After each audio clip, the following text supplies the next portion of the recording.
that you can focus on our voices. You know, I hate that the worst part about drag is that because I'm so beautiful and so sexy, some would say erotic. If you will, thank you. Excuse me. Yes, you. It's hard for people to listen to my thoughts because instead of what's in my head, they're thinking of putting their dick in my head through my mouth and also other parts of my body. Oh, you're just a big blonde bimbo. Yeah, with huge fuckable titties. What? It's something I think we really need to establish is obviously welcome to this brand new podcast. Yes. This was inspired by many people through the years reaching out and saying, you know what?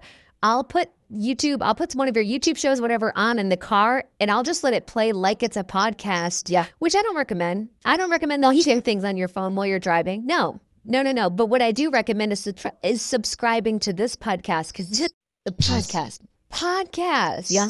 That's right. And you know, I'm going to make a commitment right here and now on this. I'm going to interrupt you less. Oh, now, okay. I'm so glad you mentioned that because I was going to bring a dinger. Ding. Oh, I was going to bring a dinger. I don't have a dinger, but I'll bring a dinger next time. An interrupting dinger. You know what we should, here, wait, I have something. Oh, perfect. Yeah, that's the shade button. But something I want to incorporate into this too is we should do sound effects. Yeah. And I also want to, I think we're always Trixie and Katya, and I think in this, I think it should be Katya and Trixie. Alphabetical, yes, alphabetical. Because now that I'm not in drag, you know, I'm not going to eclipse you as much. Right? Physically eclipse you, by the way, by being several inches taller than you, wider than you, with bigger hair. I know if I turn sideways, I'd just become invisible. You know, when people ask you, what's it like living in my shadow? They don't mean I'm more famous than you. It's very cool and comfortable. Yeah. I'm wearing a wig now. This is called the Bald and Beautiful. We are, in fact, two bald, faggy fucks. I love the concept. I do too. You know, so you came up with it. Yes, I did. It's from a soap opera. Have you ever seen The Bold and the Beautiful? I have not. Neither have I. It doesn't matter. It doesn't matter, but I think that on this show, we intend to, listen, we don't endorse or, how do I say this? Whether or not you believe in certain beauty things mattering or not mattering in society, we are here to objectively talk about people's relationships with beauty. Yeah, be it like hair extensions and lipstick, yeah, or body image, or perfume, yeah, or celebrity beauty trends, yeah, or the rejection of those things. Like, you know, the people who say, I'm not interested in all that. Who don't, I'm just looking for a natural lady, very highly, you know, that kind of thing. Yeah. You know her? Ginger? Yeah. That's totally good. So I mean, and we're going to talk about our relationship to and our rejection of and our participation in and our rejection of certain concepts of beauty, style, fashion, yada, yada.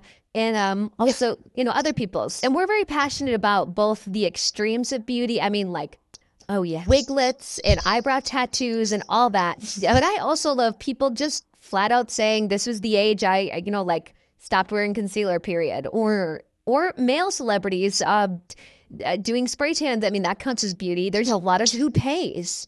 Gluing on a piece.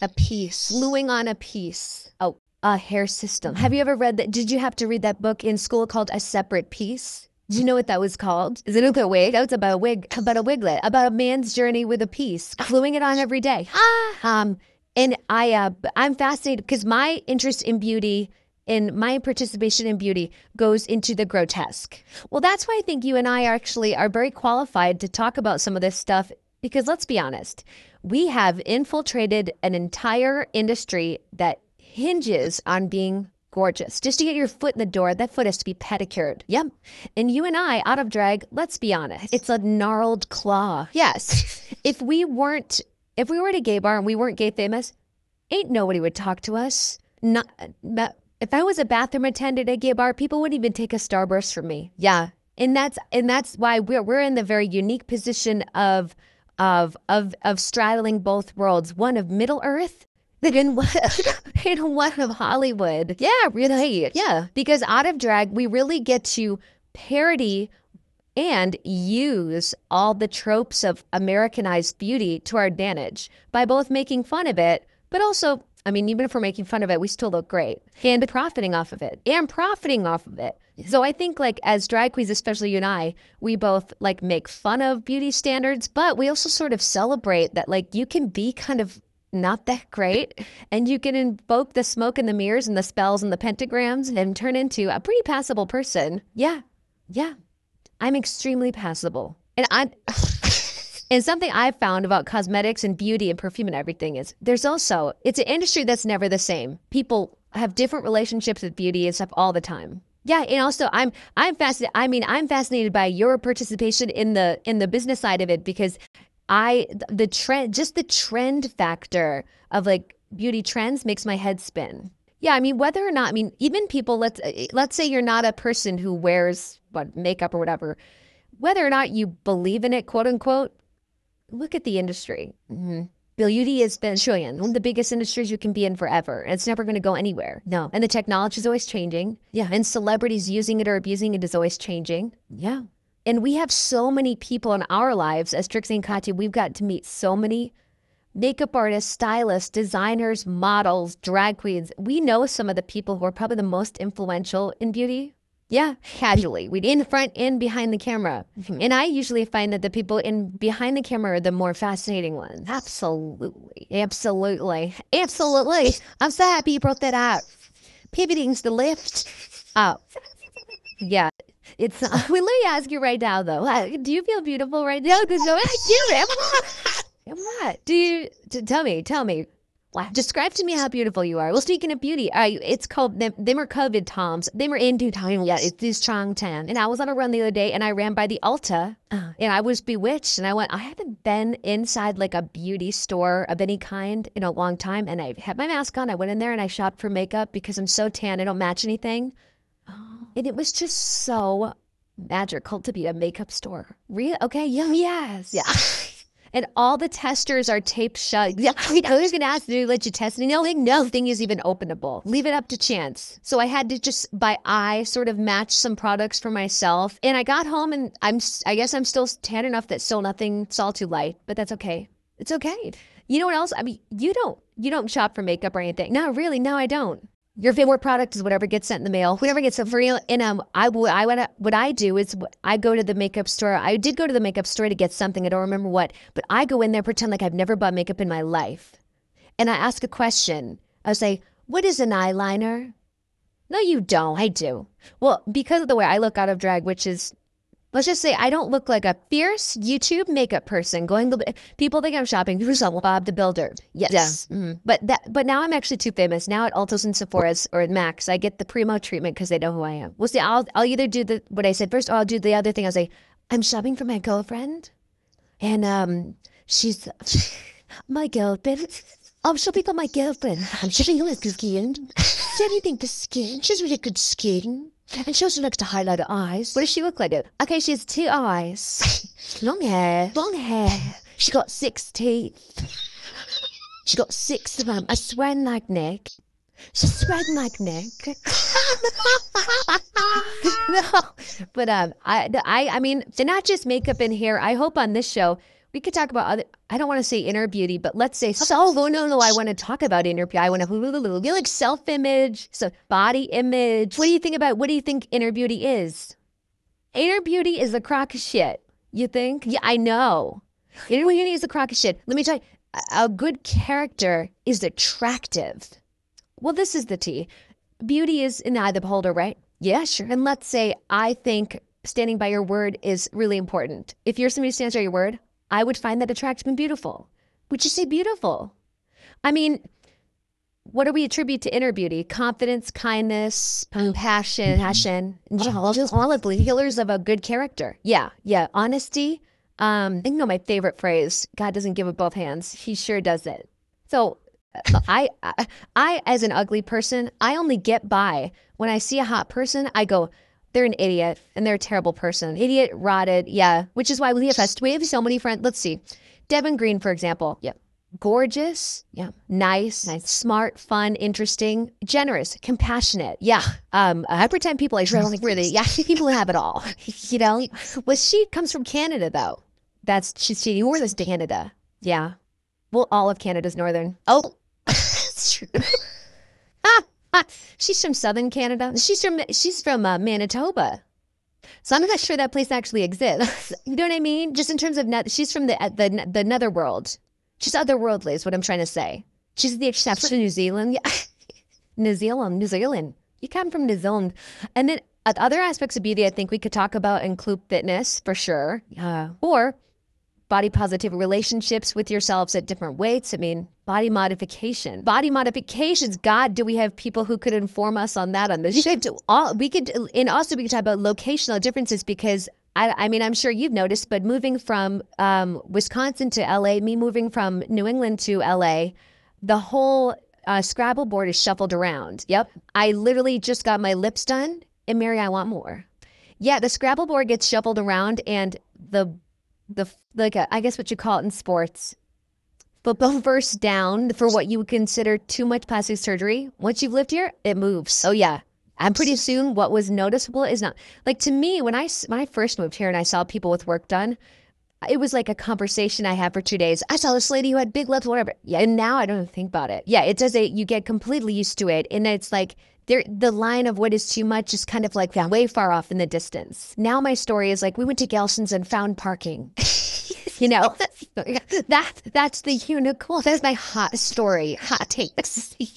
Ooh, and you know, we have so many people in our lives who I can't wait to have on here, especially since we know so many funny people. We know so many people who are famous but still do their own hair and makeup. Yeah, people who choose not to wear makeup. Yeah, I mean, because you don't even. Neither of us had hair. We're bald as fuck. Bald. And I recently shaved my head down to the skin. I'm wearing a wig right now just for personal safety. Like a hard-boiled egg. Hard-boiled egg. Yum. I don't feel safe unless I have my wig lid on. And eating this up in a road hard, I'm put away boiled. Yeah. But I shaved it down to the skin in the shower. It was a revelation. It's kind of fun. It was really fun. It was really interesting. I thought it was going to rake off the epidermis and I'd be like Hellraiser. You know what I mean? Yeah, Pinhead. But it actually came out pretty smooth. However, because I have pretty severely shaved 3/4 of my eyebrows off, I've been experimenting with daytime makeup, which is the pencil. Makes a huge difference. I didn't even tell until you mentioned something. Yeah, it's essential which is crazy because I've never seen you wear out of drag, not a stitch of makeup, really ever. I don't wear it. I can't do it. There's a line because I think it's a part of male privilege that I enjoy to the max is being, got her 8 a.m. walk double hell reject my apartment looking like the roadkill, from the Devil's Rejects. Yeah, being able to like, walk through society and have that be acceptable. Looking like a burnt pancake. Looking like a burnt pancake on a wheelbarrow. Like that's what I look like. Yeah, look like a rubber Bart Simpson toy that melted in the sun. Yeah, but I also have to face my I want to face my I have certain prejudices and certain preconceived judgments of men who wear makeup, and I want to face that, like I'm on Tyra Banks' show, or like I'm on you know how I wear makeup. I do. During them ashamed. I was just kidding. I pretty much out of drag. I pretty much wear like a tinted moisturizer, tinted sunscreen every single day. Okay, and that is for sunblock and moisturization, and it just evens out my face. So it's a twofer. It's protection and vanity. Yeah, and most of them also are like anti-pollutants, and it has all that to it too. Free radicals. Yeah, and then my brows aren't very full, so I wear gel every day. You wearing it right now? Like a brow mascara. You wearing it right now? Can't tell at all. Yeah, it just coats the hair because I have a lot of hairs, but they're not very dark, so it just makes them more. Because I'm so no hair on my head. Yeah, for me, and you're kind of blonde. Oh, which is a little more forgiving, I think, with my brow. It is forgiving because they're barely there, but they are there. Yeah, because once you get rid of them, it's off the rails. I wear a little concealer sometimes, under the eyes. If I'm really tan, I do a little bronzer so that I match my body. Oh, then I do a full lip. Then I do with lip liner shadows. Yeah, no. Get the bottom lash. Always wear lip balm, fake jewelry. Yeah. And then I wear cologne pretty much. Honestly, literally everywhere but bed, I wear cologne all the time. I do that too, but I also, and I smoke, which is great for the skin. I smoke. Oh, I smoke. Yeah. I wear perfume. Yeah, you wear cologne. I've seen you wear cologne. Is that part of, is the smoking kind of part of what makes you wear cologne? Absolutely. Okay. Also, the smelling like shit. Do you like shopping? I smell like shit. Have you ever driven cross country? Yeah. Have you ever stopped in Arkansas and picked up a dead hog and smelled its asshole? Okay, that's what I smell like. Smell like an armadillo that got eaten from the inside out. Past 2 days, I lift up my arms and I smell my armpits, and I recoil in terror, in horror. Well, some of the people listening might know us from the New York Times bestseller list. And in that book we wrote, Trixie and Katya's Guide to Modern Womanhood, now available everywhere. Yeah. There's a part where you mention your relationship with hygiene, which I think counts as beauty. Hygiene, yeah. And somebody had to tell you smell. They had to tell me to my face in the bed. You didn't say it was me in the book. It was. He told me but guess what? I had the audacity to invite this man into my bed for a sexual purpose. Yeah. In a sexual purpose that involved oral sex of some kind or another. You can imagine, connect the dots. Yeah. And I allowed him to enter my cave with it being filled with corpses. Right. House of 1,000 corpses. That's your crotch. Just House of 1,000 corpses. There's this girl I went to high school with, and she wore, I didn't know at the time. When you're a teenager, you don't know what foundation is, whatever. She wore liquid foundation with no powder, and she had super oily skin. So she looked one color, wet all day. And people called her POD. Pile of death. Isn't that wrong? I don't even remember her name. And I remember the gay boy in our school was like, it's like she's not even powdering her foundation. I am more horrified by the fact that it was understood what that acronym meant. Yep. POD, pile of death. Girl, small towns. There was a girl who had a mole between her eyes. A big mole between her eyes, and people called her third eye blind. Oh, third eye blind. Girl, I went to school with the girl, Penny. How about Precious? She went to Cribbets, Wisconsin. Well, I won't say where she's from because she went to Cribbets, Wisconsin, but she was at Girls with Penny Nickel. I went to kindergarten with her, and people called her Sixth Sense. The Sixth Sense. But see, okay, at least that's creative. That's clever. Yeah. I feel like that's clever. Hunting is fine as long as it's clever. It's got to involve a significant amount of wordplay for it to be not, did you get bullied? No. Did you, people maybe call me fag, but honestly, at the risk of sounding controversial and brave, being called a fag never really bothered me that much because you were a fag. Yeah, and I was just like, I live in a small town, and like the guy who drives the Chevy drove by and called me a fag. Who cared? Like, I don't know. It wasn't the end of the world to me. Yeah, and you didn't get beat up, so that's okay. Yeah, I think when obviously, I wasn't out. I think it's worse if you're out. And when you're from such a small town like I was, the kids I went to kindergarten with were the same kids I graduated with.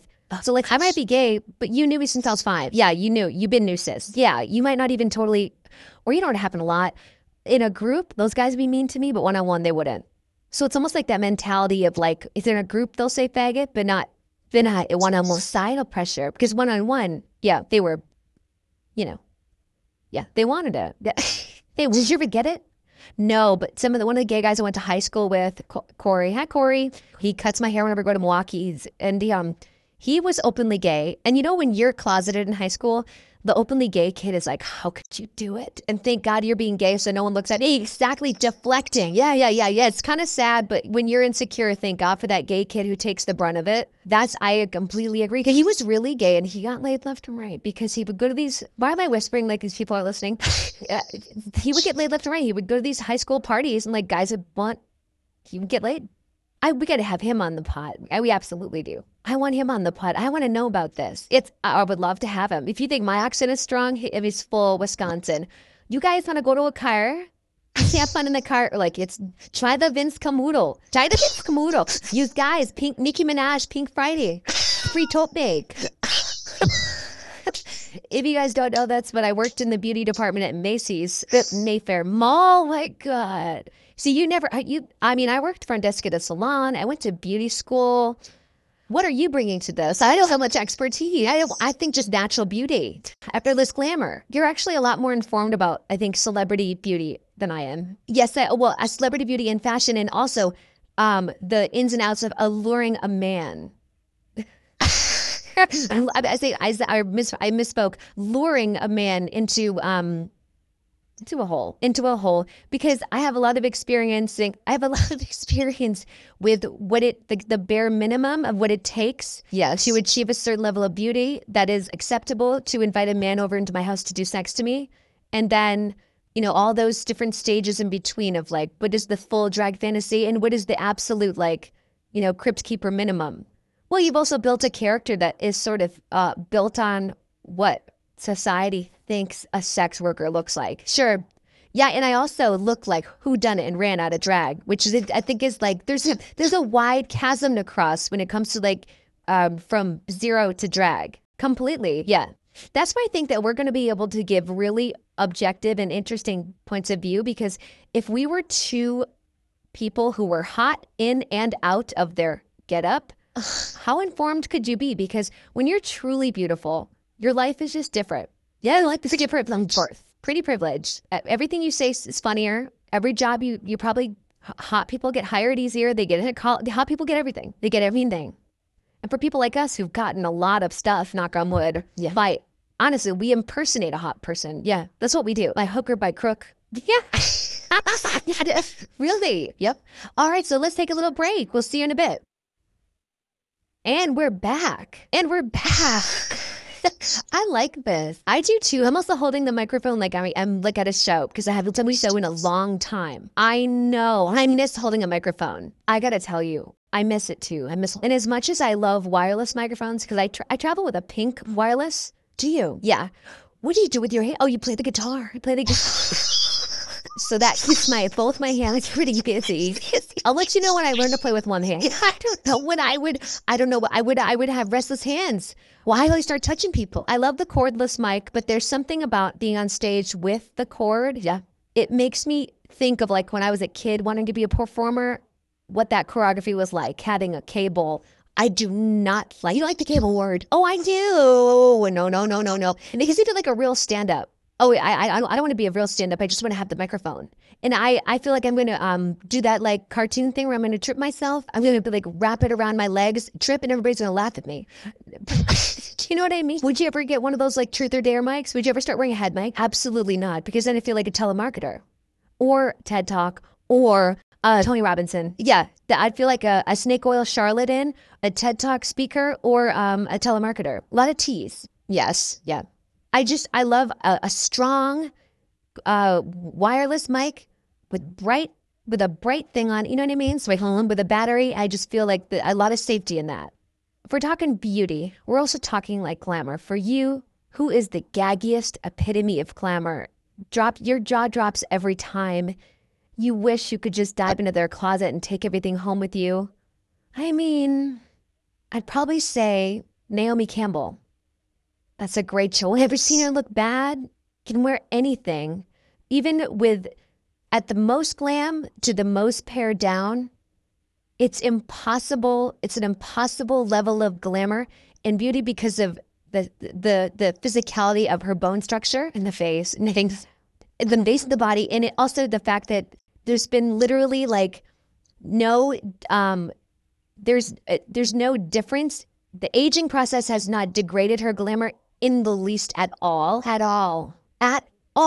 It's almost showcased it because it's made her glamour feel more like it's gilded. Yeah, 21-year-old looks like that. But yeah, for now it's like that is an older woman. Yeah, and it's shocking. Look, it's shocking. If you see her, she'll get to meet her someday. I would love to meet her. I would love to meet. Who have you met in real life? Who in real life, in real time, has taken your breath away? Amanda every time. I've met Amanda probably 5 times. Amanda Lepore. Yeah, Amanda Lepore. He lived at home. I met her probably 5 times. And I mean, like when I was 18, like moving to my first apartment, buying makeup from CVS, being like, I'm going to do drag. And I saw pictures of Amanda and I was like, oh my God, that's what I want to look like, which hasn't happened. But every time I meet her, it's just... And because she lives in New York, New Yorkers see her all the time at clubs. Yeah, they're not even impressed anymore. But I'm like, There's a unicorn in the room. Right. It's like she's levitating. Yeah, she is that. The skin, the décolletage, the boots. I mean, it's just perfect and petite. And the little voice, she is like it's like she stepped out of a cartoon. Yeah, and I admire that because not because I find her beauty relatable, but I find her commitment to beauty extremely inspiring. If Amanda can do that every day, you can get in the shower. I feel very attacked. Because I find getting into the shower every day something of a challenge. Well, quarantine especially. When quarantine started, I was like, I'm showered in 4 days. Am I gross? Oh yeah, I can relate to that. Like, because once I never realized how much getting in drag creates shower moments for me. Drag was my whole, I'm taking my wig off so I can get real. Drag for me for the longest time was the only consistent benchmark for hygiene. Yes, because on drag days, I would get into the shower before the show, get into the shower after the show. So that's at least two showers, sometimes 3 a day in drag. If the show is very late in the day, I will have showered in the morning perhaps. But so that's at least 3 times in the shower. That's a very clean person. Yeah, that's 3 times a day. At least 2, sometimes 3 a day. If there's a show. Because I always get in, I don't take my makeup off and just stew in because you know how much I sweat. You have to get in the shower after the gig. Yeah. Well, you and I have both talked about sometimes we've done the neck down, wait a minute, the neck down drag shower, and you do it with the wig. So this is to be like, this is when I knew I was a little bit different. This is honestly one of those moments where, as a drag performer, it's one of those moments where I might relate more to a person who identifies as female, yes, than a person who identifies as male. Yes, because I don't like being in half drag, period. I want to be a woman or a man. So this is, let me set it up. So I would do a show and I would organize a rendezvous with a gentleman caller for after the show. But of course, I've done 5 numbers in boiling heat. So it's shocks. So I'm I mean, from the neck down, it is hammer time on every orifice and crevice in it. So we have to do a little freshening up. However, the mug is still right. So I get into the shower. We do a neck down shower. But here's the twist, because your skin's kind of dry, right? Yes, extremely dry. So any sweating just sets the makeup. I don't want to get oily or shiny. So I get into the shower. I put the wig up in the like an alligator clip in a claw clip. Now, this is before lace fronts. This is a $35 wig. That cutting just easily snatched. Second, easily. I mean, with one pinky, just snatched right on and put on a hanger. This is not a unit that is glued to my head at all. This is a shitty Shingo wig that is about to get cum in it that I keep on. I go to great lengths to clip, sometimes a scrunchie and a clip in the back to keep it off the nape of my neck. And I get in the shower and I feel like Kate Moss. I don't blame you. I did something really similar recently. This year I was on tour with Grown Up, which is coming to all over the world. And my band is all straight, right? And this is my first time probably living with straight men in close quarters and working with them all day. Probably my whole life. Okay, yeah. Never been that close to straight people before. Straight guys especially. They're straight. I met them. They're very straight and so accepting of how gay I am. And they don't even bat an eye. Yeah, they're so proud to be in the show, whatever. But because they were straight boys, and I'm a drag queen, and so when I'm in drag, I do feel like the girl. Yeah. If we were backstage and I was in like my backstage look, like a robe, I had like bandana. So I would take the fall off and I would wrap a bandana on my head like Rosie the Riveter. Like I just tied my hair up between numbers because I was too embarrassed to run around bald. So I would keep the wig on with my makeup on, like, oh, I'm just a girl backstage getting ready. Yeah. And a few days into the tour, that sort of showmanship wore off. Yeah, eventually I was like, they don't care. Yeah, fuck these hoes. They're not sniffing. Yeah, but the first few days I was like, oh, I don't want them to, oh my God, I chops. Not that I wanted them to think I was cool, but like the woman in me was like, I can't show my unmentionables. You know what I mean? Yeah. I miss that. Doing drag? I know I miss doing the after gigs. You miss doing the feeling like a woman. You know what I don't like about it for you, though? You're too famous now. No, yeah, it can't happen. Can't do anything. I thought about it. I thought about getting on grind. So this is a, in terms of like beauty, in terms of feeling attractive, feeling sexy, and projecting an image out there. Say we have social media or apps like hookup apps. I could do, you know, me out of drag Brian, which is so problematic in so many ways. And then but trying to do a drag profile, say for example on Grindr, which is what a lot of people do, because there's a lot of guys who go for that kind of thing on Grindr now. But I can't do that either, because all I'm going to do is get messages from gay guys like, hey girl, love your show, blah, blah, blah, blah. Yeah. I mean, I have a Grindr that's pretty much at least half the message. What do you show? You show your face. Yeah, I don't care. You know what I tell myself? Well, first of all, background for the audience. Some of the people just listening might not have known that you used to be a professional escort on the side. Yeah. Part-time hooker. Yeah. And after the shows, you would hook up. Yeah. And you have to hook up either for money or for fun, sometimes both. And that's almost like a whole nother personality besides drag. And and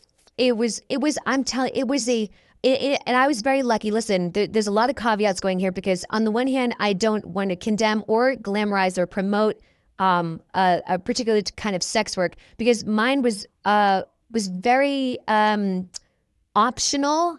It was very, especially when you're working with men who, let's be honest, men who are interested in trans women or drag queens, they're usually not out. No. And they're usually extremely, let's say, fragile about it. Yeah. And could pivot volatile. Yeah. Volatile. Yeah. It's not exactly a safe environment for sex workers who present as like, you know, not cis female. Right. So I didn't realize at the time that it was so dicey, because I had by and large, 99% of the time, a very safe experience. The only like hiccups I had was when they didn't show up.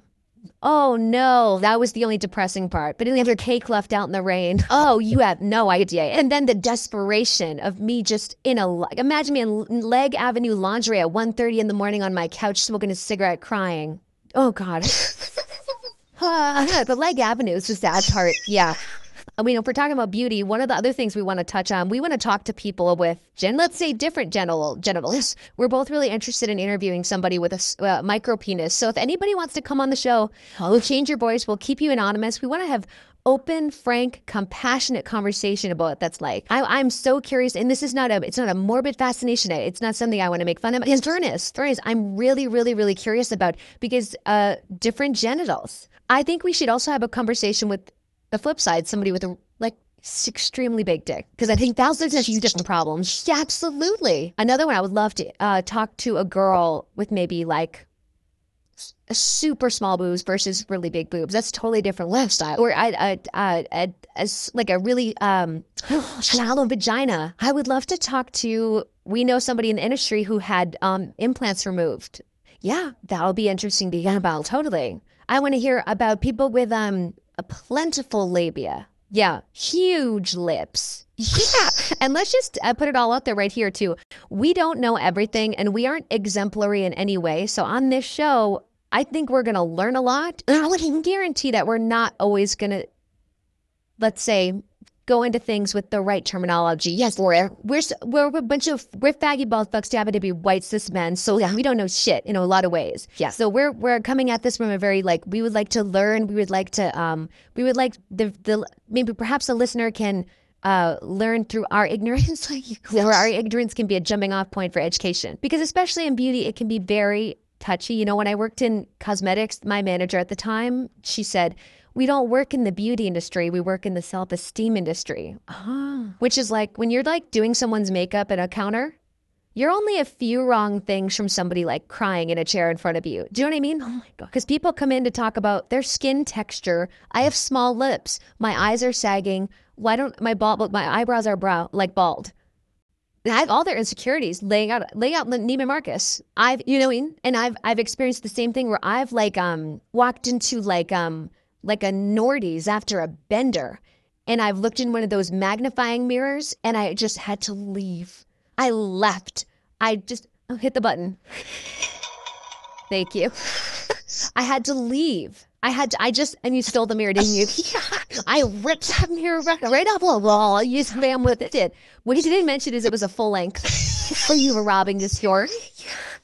You didn't mention that, did you? I smashed through the window. Yeah, what's out? No, it's the sometimes with beauty, it's like, and I mean, think about how many times you've had a friend or a girlfriend, or whatever, and who you think is just the epitome of glamour, is so gorgeous, effortlessly beautiful, and then, but what is your reality and their reality could not be further from. I mean, there's no correlation. Completely known. Well, everybody's the protagonist in their own story, and everybody thinks that they are the most. Their dark circles are the darkest. Yeah. Their hips are the widest. Yeah. Their pussies doesn't smell the tightest. My pussy's it's so tight. People have different. What I'm saying is, again, beauty's in the eye of the beholder. Same with people's flaws. Yes, ugliness is sort of in the eye. You want to come? You talking about ugly? Bitch, I got you. I am the ugliest piece of shit. Do you feel about yourself? No, because out of drag, I know I'm not like Burt Reynolds, but I also. Let me just say, I know that I'm not Burt Reynolds. That's your benchmark. Yeah, they'll be. Yes, Burt Reynolds. That's the apex for you. Okay, but I also know that like, there's enough things about me that are redeemable that someone's gonna want to fuck me. Yeah. And like I believe when I was on Tinder dating, I was like, I'm gonna match with someone or whatever who thinks I am exactly their type. Yeah. Because we're really talking about types. Yeah. Some people I've been with guys who are like, oh my God, the first reason I talk to is because I love shaved heads. Well, listen to this. The last person I hooked up with was he's like, he was a baby and you thought you guys were the same age. He's like, I love Nosferatu. He did not say I love Nosferatu. And that makes me so happy because I give out big Nosferatu vibes. Yeah. So I'm in the market for somebody who's looking for a malnourished, pallid cave dweller. Right. You know what I mean? With big teeth in dark circles, in sketchy motives, in blood, in a mouthful of blood. One of the things I run into, like, I don't think my type as a gay person matches my look as a gay person. Say that again. I don't think my type as a gay person. I think I have like the personality of a twink sometimes, but I have like the structure of someone's uncle. So it's like a weird mishmash. Oh yeah. Yeah, you do. You have like, it's Freaky Friday. Idiot and my daughter switched bodies. I'm in the dad's body, but my daughter's in the dad. Yeah, totally. Yeah, that's my life. Totally. I don't know what I've got going on, but the problem I have with my self-image is that it's on the horizon. I feel like it's achievable, but the clock is ticking now. Well, I've thought about that too because, mama, I think as gay men, a lot of us in our 20s, I mean, this isn't just a gay show. We'll talk about a lot of things, but as far as insecurity goes, as gay men in our 20s, being young makes us in some way like, okay, well, at least I'm 21. Right. But then, I'm 31 now and I'm like, I think I'm hitting my stride because I probably care about my body more than ever. Yeah. So my body's probably looking better and better all the time. My face hit the floor 3 years ago, it's getting worse in that department. But then I listen to old videos of like, I've been doing video stuff long enough. I'm like, I don't like my voice at that age, or like, I don't want my 21-year-old. I don't want my 21-year-old attitude, no, or my voice, or my, yeah, no. I don't even want my 21-year-old body.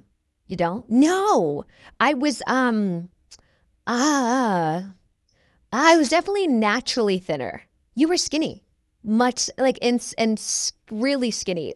Yeah, I ate like an animal. Or did you? Yeah, and I just didn't gain weight. Period. Talk about weight too. I mean, crikey, man. I mean, when we talk about beauty on the show, which I think we'll have lots of different guests of lots of different body types. Yeah. I think we're going to be really surprised how many people we find have issues with their body that we would never expect. Yeah, and also because for me, skinny is not my wheelhouse for myself and for those that I desire. Skinny does not enter the picture at all. No, at all. I feel the same way. I don't like skinny. Especially for guys, I love chubby guys. Mama, I want to be smothered in your big, fat, blubbery girl. I want to look like I'm in a Love Sack commercial. I love big guys. And girls, love big guys. We're going to take a break. We'll be right back. And we are back. Yes, we are. We have a lot of stuff coming up in the show. And we're going to have weekly opportunities to talk about. Mary, we're coming at you every week. Celebrity trends. Yeah. Classic beauty. Yeah. Fashion faux pas. Yeah. Health, fitness. Yeah. Favorite products. Favorite trends. Oh. And I mean, obviously, the guests especially, I'm really excited because I think, this is sorry, I sat on the shade button, sorry. We know so many talented and beautiful people who are going to have really cool insight into it. Like an outrageous amount of access to the most incredibly talented people who often also happen to be incredibly gorgeous. Gorgeous. And I mean, if you're listening to, and you're not like a beauty person, when we're talking about beauty, we're really talking about self-esteem, self-image, trend, fashion, social media, television. I mean, and humble. Don't forget, you're listening to two of the ugliest people anyone's ever seen sitting in my office talking into microphones on my computer. So like, where else are you going to hear unqualified people talk about what it's like to be beautiful? But you know what I found though? This is what it's funny. It's called the bald and the beautiful though, because it suggests that there's us and then our beautiful cat. Exactly. That's the implication for your category. It's two different categories. We fit squarely into one, and then and yet to come is the beautiful part. I mean, I don't know if you remember, but in the movie The Witches of Eastwick, so horse. Yeah, Veronica Cartwright. Horse. Hey, don't leave our course. Yeah. Can we swear on this? Absolutely. I don't like being censored in any way. I surely the fuck died either, you goddamn cunt. I never forget. I think I was in New York and I was at Condé Nast doing some piece of press that I'm sure was incredible. And I said faggot and they told me I couldn't say it. And I've never remember the feeling of sitting there in a wig and being told I can't say faggot and being like, who can? Yeah. If I can't right now. Yeah. I mean, don't tell me not to say it because it makes you uncomfortable. It's for, Bob upstairs. Well, this is the bald and the beautiful. And I mean, if anybody, we're hoping to make this kind of interactive. So if you guys want to tweet us with any humiliating beauty stories, fails, successes, also questions, who is for you the apex, the ultimate, the essence of beauty? And who is your beauty, like maybe from your childhood, from now, has it changed? Who represents to you the ultimate, the only in terms of beauty, glamour, and attractiveness? This doesn't a lot about a person. Yeah. Who? Give me another one. So Burt Reynolds, Amanda. Give me another male, or give me another guy. Yeah. Give me just kill me, devastating. Yeah, like just wreck this hole and leave it for dead.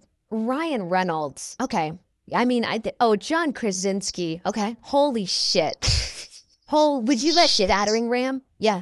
Yes. Donald Glover. Oh, yeah. Okay. Beautiful. Yeah.